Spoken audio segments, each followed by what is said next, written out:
Hello everybody, I'm going to show you this short video on using subtotals in Excel 2016. I'm clicking here on this data tab that gives me a whole bunch of information for sales by day, and I've gone ahead and sorted it already by this date. Now I also have a column for individual day of the week that the sales were made on, the ID number of the salesperson, and some sort of business grouping and the amounts. So while I have quite a lot of days of data there, I don't really care how many there are at the moment.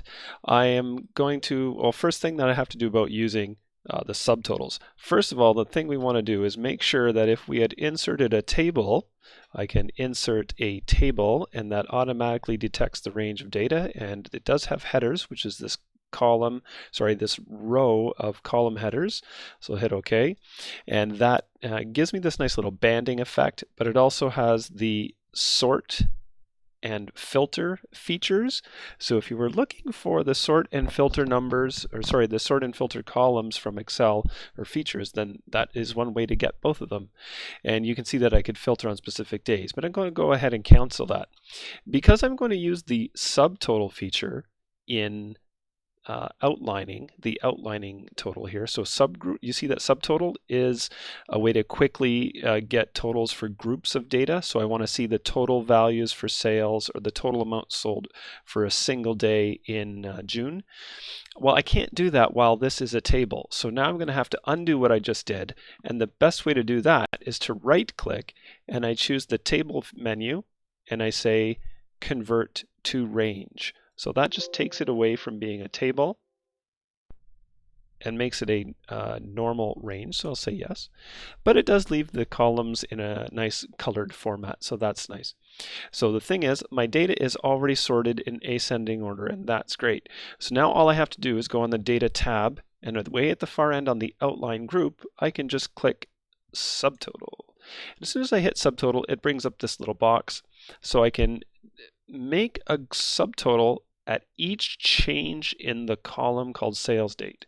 So I don't want to change it by day yet, because that would be the same thing. And I'm not going to change it by sales ID, but I can if that's what I want. If I want it subtotaled by sales group or by sales ID, that would be great, except it's not sorted right now, so that won't really happen properly. But I do want it on sales date, and I'm going to find the total or the sum, but you'll see there's all these different aggregate functions that we have that you might be familiar with. So I can count the average, the amount of sales per each group. So in this case, it's going to be a day. So every time a day changes, so this is the first, this is the first, this is the first, this is the first, this is the first. When it changes, it's going to place a row for the subtotal.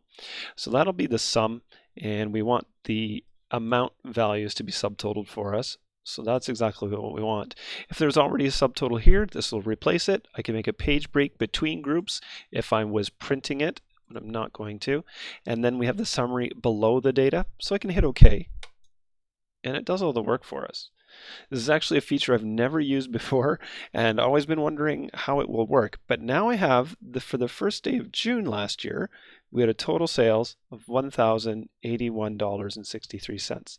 Then on the day after was only $811. And down here we have for the third day, we've got $1,062.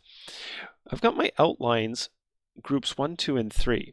So if I click group 1, then you'll see that it just groups everything together. It's collapsed the other rows. They're not deleted, they're just hiding. And I can see that the total sales, or total amounts for all the sales was $26,000. I can click on the plus sign again and it brings everything back. If I want to group just see the subtotals by group, then I press number 2. Now I don't see the details, I only see the subtotals, which is great. And you can see that every alternating row was the one that's blue because of the coloring scheme that I chose. And when I click on 3, that brings us back to seeing the details and the totals. So that is how we use the subtotal feature in Excel 2016. And it's very similar to what we would see in older versions of Excel as well. Thanks, and have a great day.